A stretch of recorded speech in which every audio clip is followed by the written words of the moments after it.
We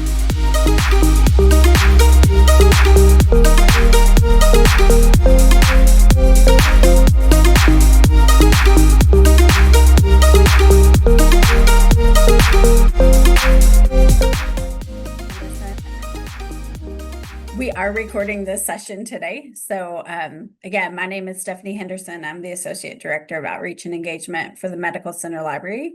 And this is our Embase Essentials research workshop series.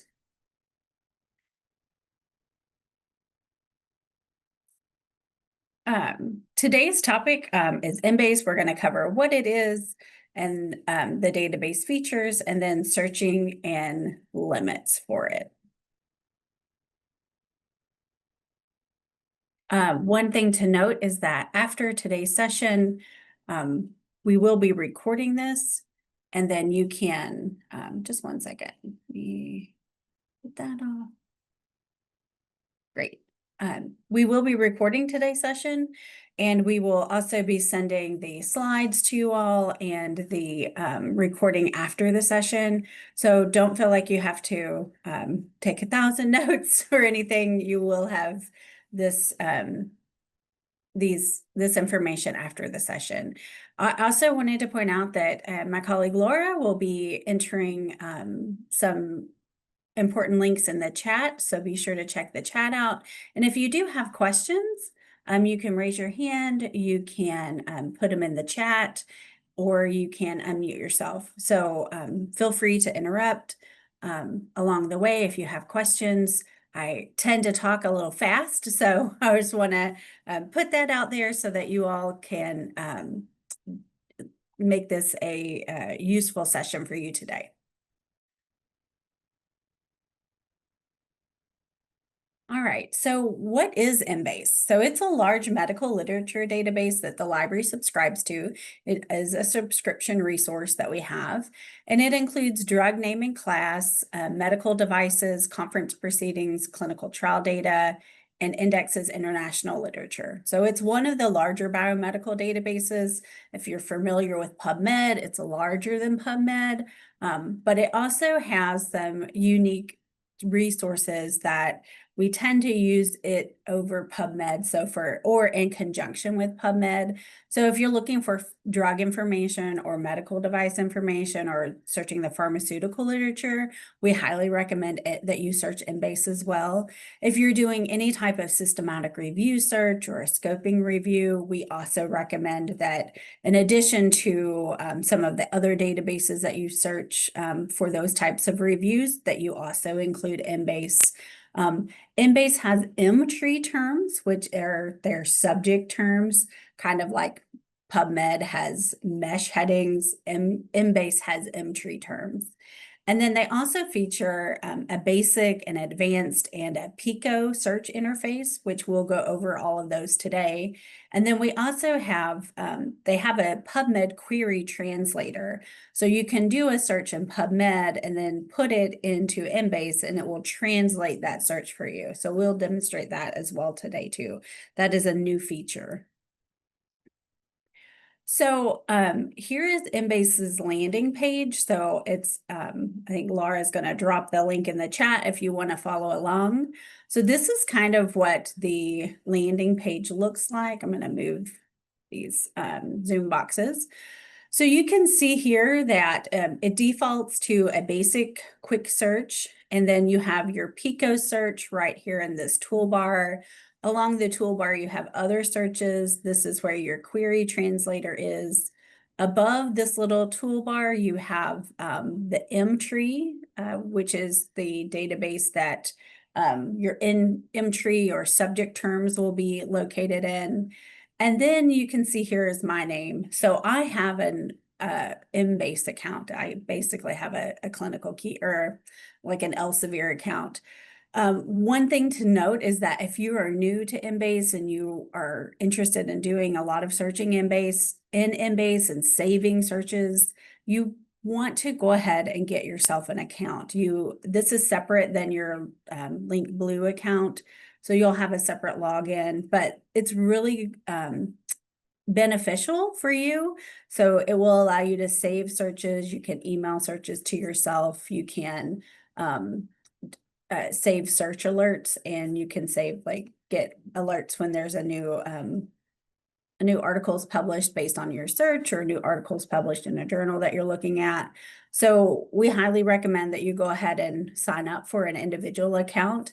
And again, when you go to this landing page, instead of my name, it will just say log in, and then you can log in. You'll have to affiliate yourself with the University of Kentucky. It might automatically do that for you if you're on campus.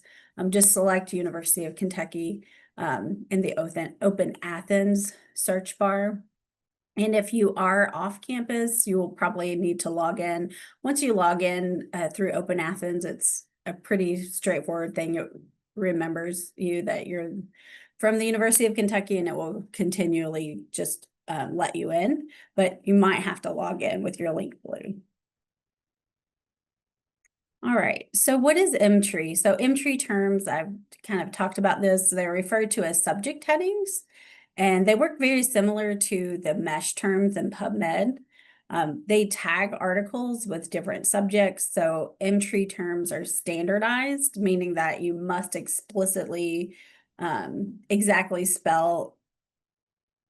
the exact spelling or phrasing of an Mtree term for it to be correct. And it's really nice because if you put in a term, and I'll show you this in a few minutes when we do the live demonstration, it will suggest, based on the term you put in, it will suggest, hey, do you want to use this term? And it's very similar to PubMed, it's very similar to mesh terms in PubMed if you're familiar with that. You go to the next slide. So you can look and you can see on this screen that we did, I searched for LVAD, and so it told me to use left ventricular assist device. So again, it provides suggestions for the Mtree term to use. And then you can see here that it's structured in a way very similar to mesh. It provides a hierarchy and a tree we call it a tree structure. So you can see here where this orange is, that left ventricular assist device is under this kind of tree for devices, a medical device, a life support device. All of these are kind of the narrower term. And so we have our LVAD term here. And then there's a term below this. So this is where we suggest that you explode a term, like exploding is what we call it. So if you want to search for everything underneath left ventricular assist device, what you would do, and you could see this, it would have this little field code EXP below it. So that's exploding it. You can see over here, number 3.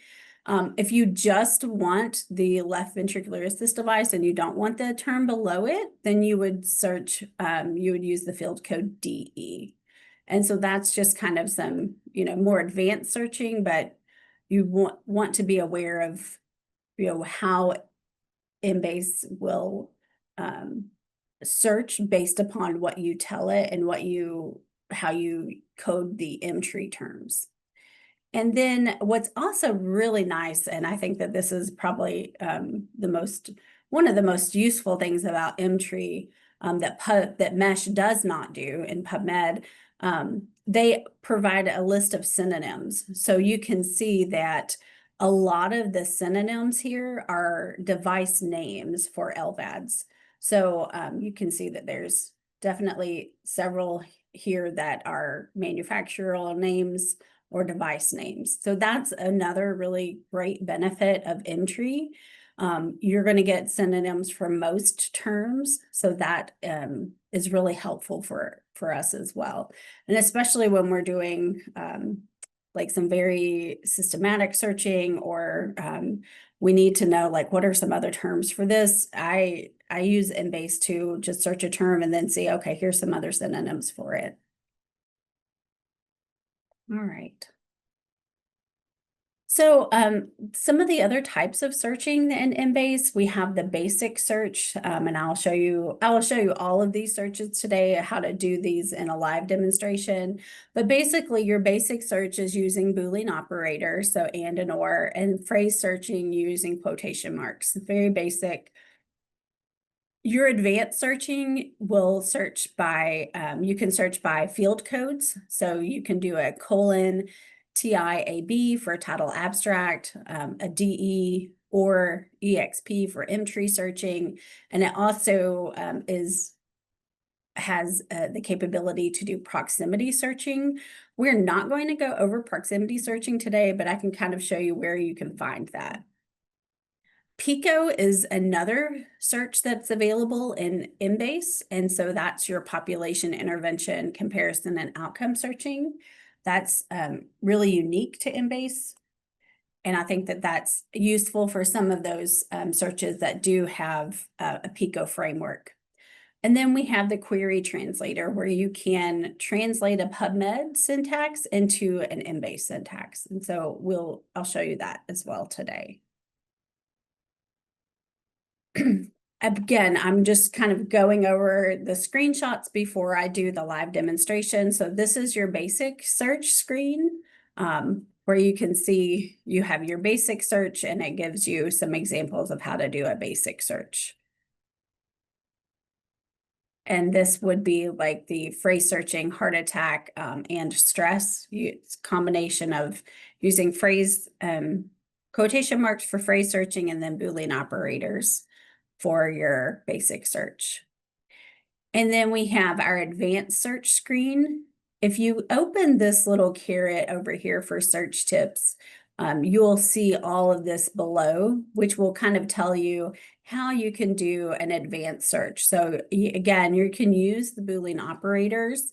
You can nest the searches between parentheses for combining searches.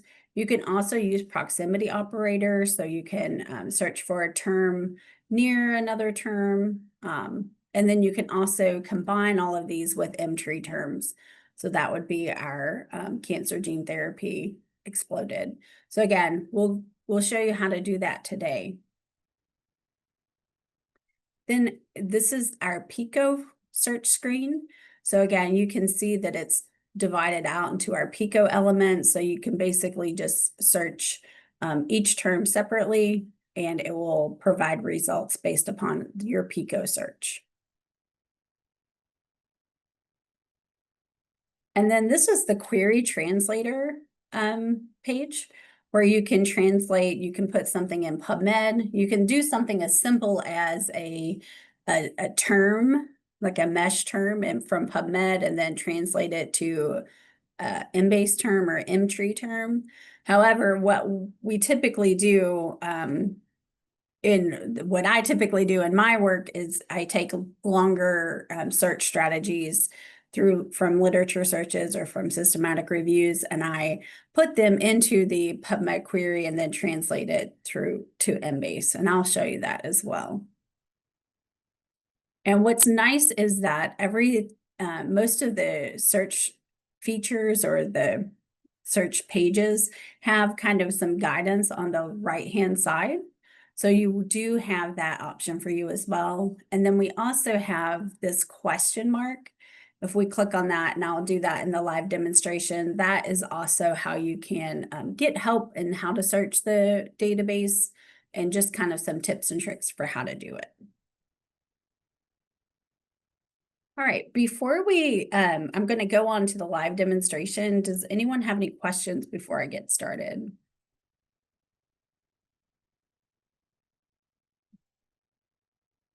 If you do, go ahead and you can put those in the chat. I do want to go ahead, in case I don't get back to this, I want to give a plug for our upcoming events here in the Medical Center Library. We are having a vendor fair next Tuesday, October 21st.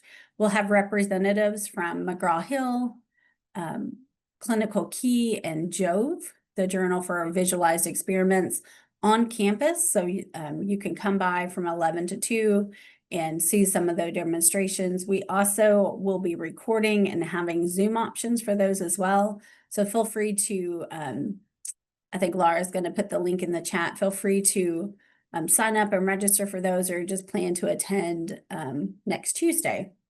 And then we do have a few more research workshop series this semester. We have Web of Science, and we have two workshops in November focused on gray literature searching. So I did want to put a plug out for those as well. All right, so let's go ahead and go to our live Embase. So if you are trying to access Embase, the easiest way to do that is to go to the Medical Center Library homepage and then click on our health science databases.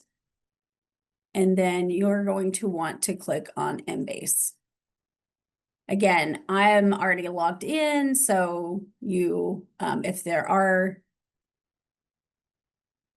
you haven't logged in before, or if you're off campus or something, you might be prompted to log in with your link blue and affiliate with the University of Kentucky. So be prepared for that.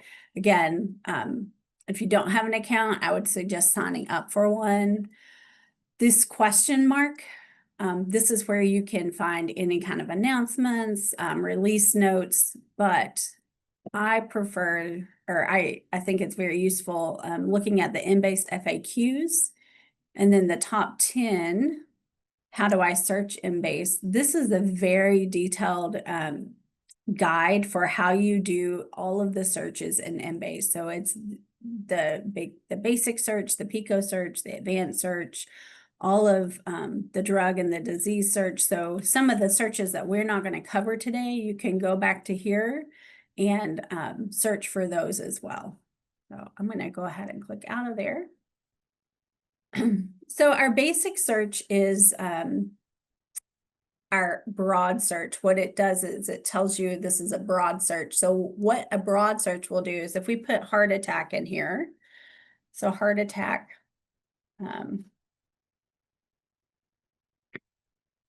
so heart attack, what happens is that when we put that phrase in there, it's going to actually automatically map to the Emtree term heart infarction. And then it also will search for heart attack as a keyword.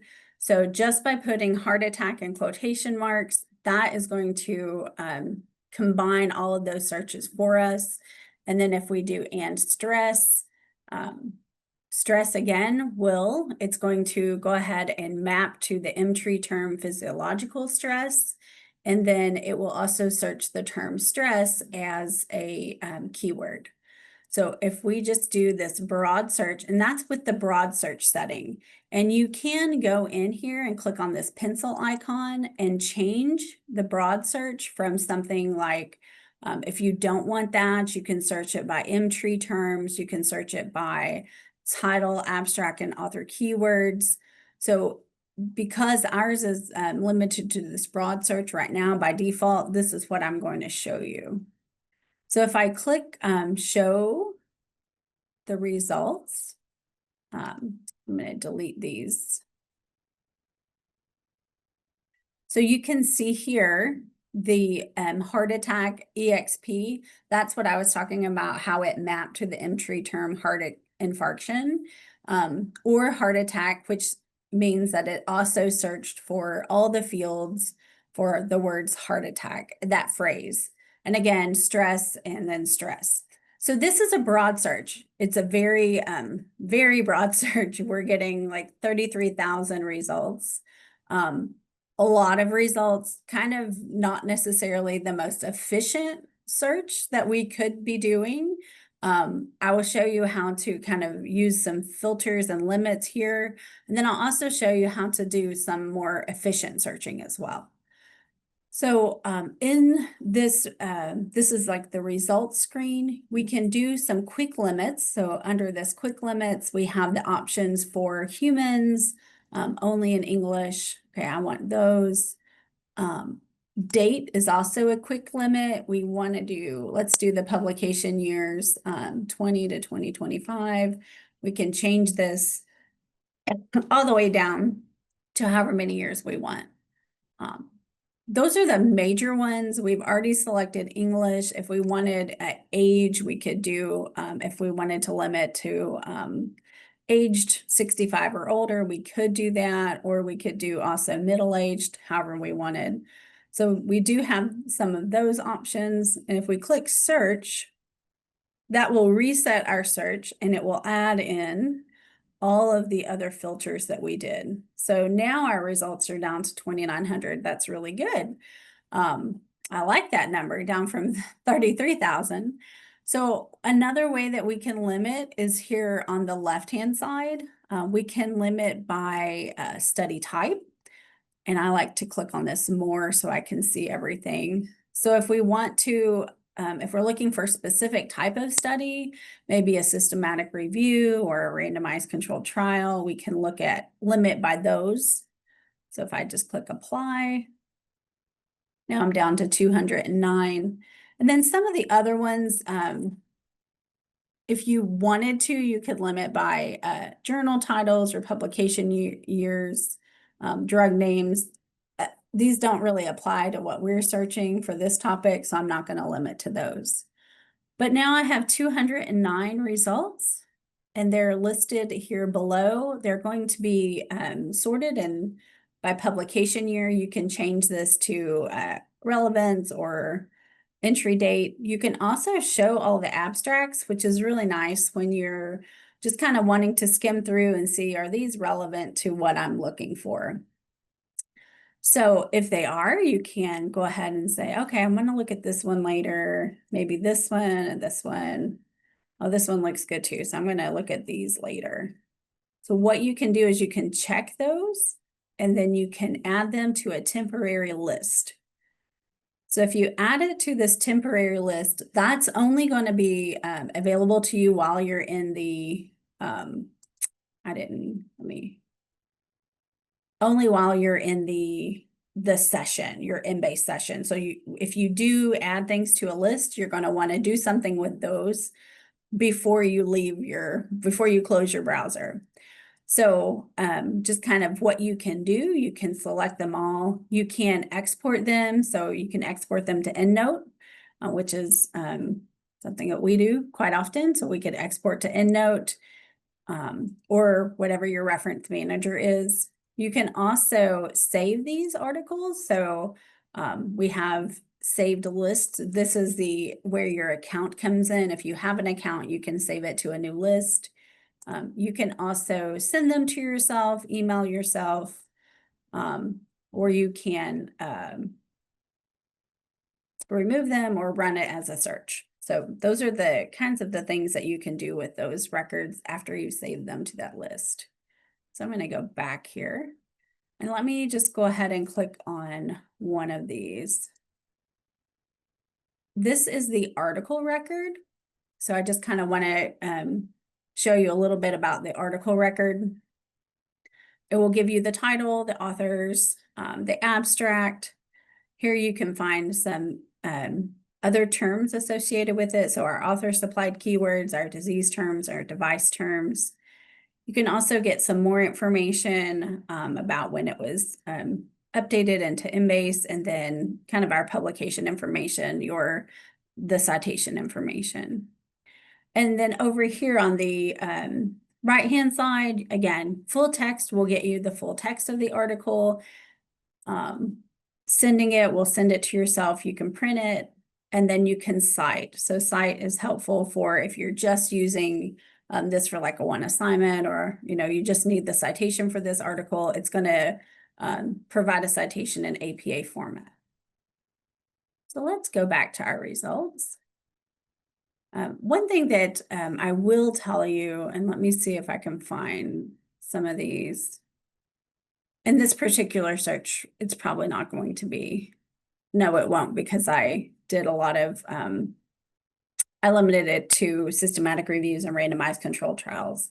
Embase does have a lot of conference proceedings. So I just wanted to tell you, just as a, like a side note, if you see, the journal information is usually right here. It'll be right here in all the times, in all of the Embase records. If you see a supplement, if it says supplement, that's probably a conference proceeding. I feel like this trips people up a lot. So I wanted to point it out because depending on if you don't do a publication type limiter, there are going to be a lot of conference proceedings in Embase. And so sometimes people don't want conference proceedings. And so that can be a good way to tell quickly whether or not it's a conference proceeding. Ooh, sorry. Okay. All right, so let's go back to our search. So that was the quick search. Let's do a Pico search. So again, if you have your Pico framework, you can do a search based on that framework. So let's look at, so I'm looking for articles that compare low carb diets with high carb diets in relation to obesity, and the outcome would be to lower BMI. So I would just put in obesity for my population. And again, it's going to map it to my entry term, and then I can look and see, do I also want any of these synonyms? I'm like, oh no, I don't think I want all of those. Maybe not these. Maybe I just want body weight excess and obesity and overweight. So I can choose all of them, or I can just choose some of them. So low carbohydrate diet. Again, I can choose to add the synonyms or not add them. And so I think I'm going to go ahead and keep all of these. And then high protein diet. And it's telling me again, use protein diet. And then let's look at my synonyms. Okay, these all look fine. And then the outcome would be BMI. BMI is telling me to use body mass index. And then I'm going to see what those, yep, those all look fine. So one other thing, you have your typical PICO strategy, but then you can also add a study design if you want to. Let's go ahead and do randomized controlled trial studies. And then again, you have some other synonyms as well. So what it's going to do is it's going to search for my entry term and then all of my synonyms in the free text of the database. So if I click show, I can get the 53 articles that are really focused on what I entered into my search. So the PICO framework, that PICO search is really good for, really narrowly identifying articles related to your PICO question. It does not work for every question. It just depends on, what your search is and what your PICO framework is. So again, we've already kind of discussed how you can get the full text and how you can review the abstracts and then how you can limit and narrow. So we're not going to go ahead and go over that today. I'm just wanting to show you the how that search worked. All right, so let's go back to the search. And then now we're going to go to the advanced search. So here's that advanced search screen. And then if you click on this little search tips, that will help you. That's where you can take a look and see what can you do with the advanced search. So you can use the Boolean operators, you can use proximity, you can use the field codes. So depending on what you want to do. And then you can use truncation or wildcards. So truncation is what we typically use. We use that a lot. There is the single letter truncation, and then there's also replaces one or no of the letters, and that's really good with British spellings of words. So we can do a search here, or we can build a search in Mtree. And what I'm going to do is I'm going to build my search in Mtree, and then I'm going to take it to this advanced search page. I'm going to kind of show you how to do that. So if we go to Mtree, So Mtree is our database that looks at the Mtree terms. And it's a separate database within Embase, so you have to kind of take your search and put it back into Embase, and I'll show you how to do that. So if we look for aspirin,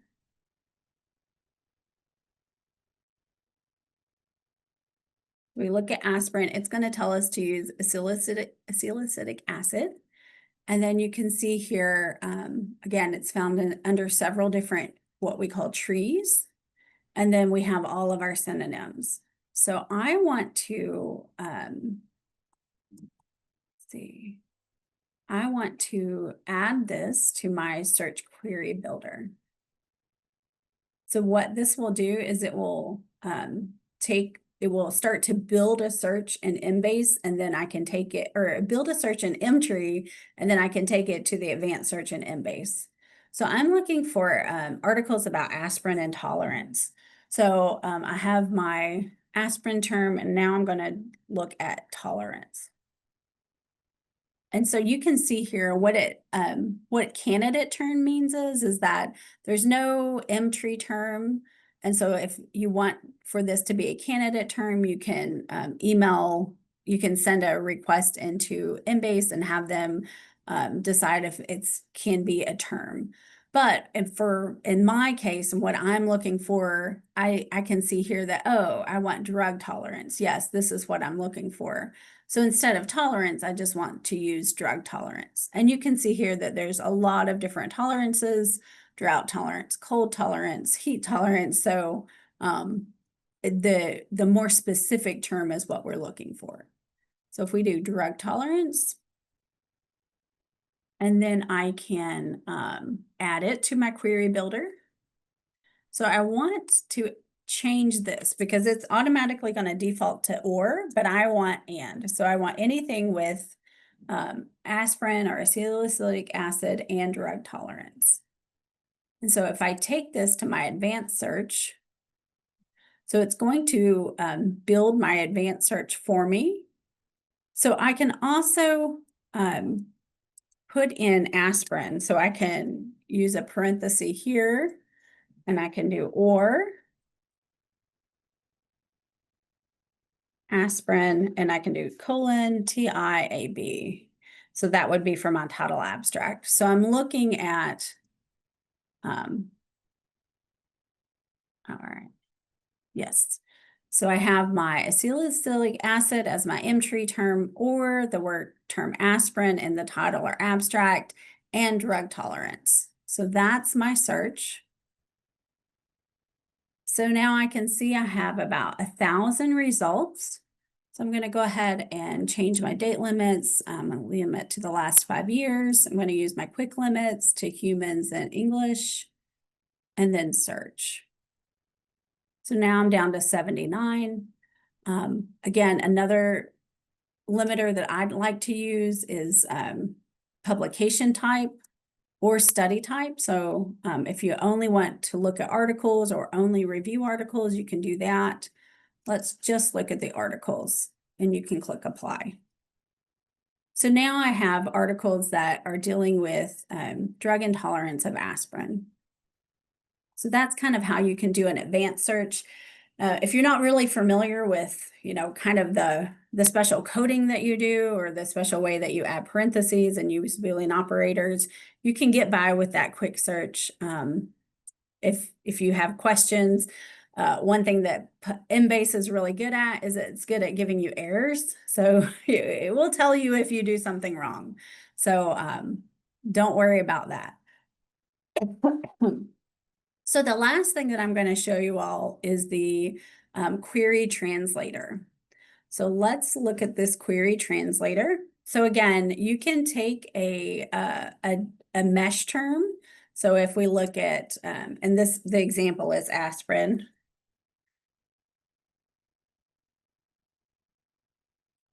Oh, not aspirin.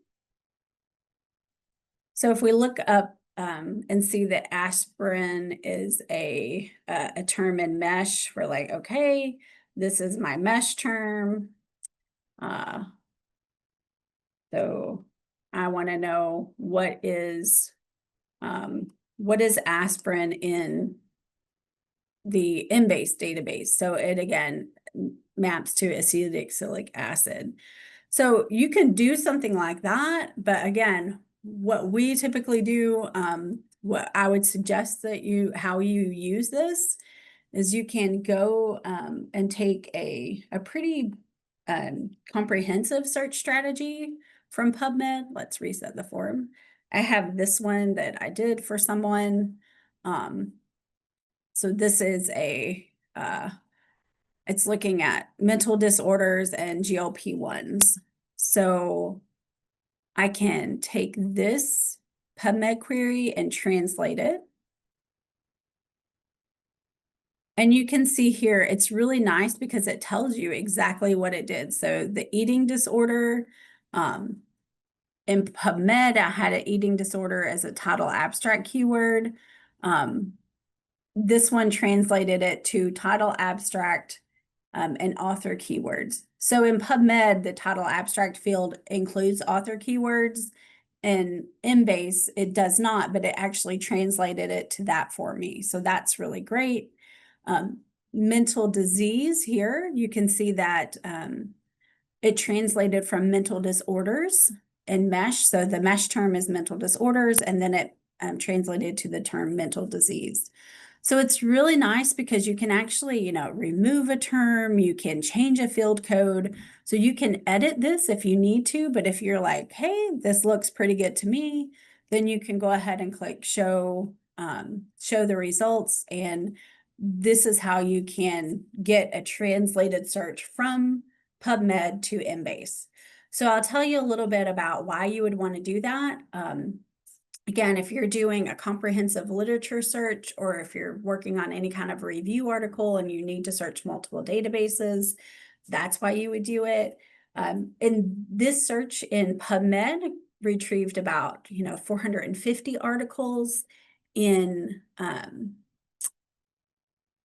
from 2020. So let me change this date range. So from 2020, in Embase, it's getting about 2,100 articles.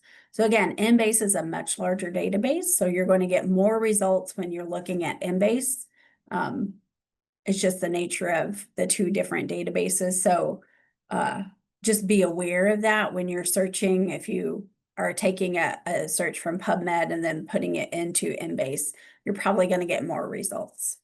And it really does depend on your topic. So this topic has to do with a lot with, there's drug information in here. So again, we recommend Embase for anytime you search drug information. So that's also why you're getting more results. But just in general, overall, Embase typically gets more results than PubMed. And what we've seen is that the Embase query translator is pretty accurate. So if you do want to do some editing, you can, but overall, it's fairly accurate. So let me go back here. So I think I've showed you everything that I wanted to show you. If you have any questions, feel free to unmute yourselves, or you can put it in the chat. Let me go back to, let me just pop this slide up. If you do have any questions, feel free to reach out to us, or you can pop them in the chat, raise your hand, unmute yourself. I'm happy to take any questions that you all might have.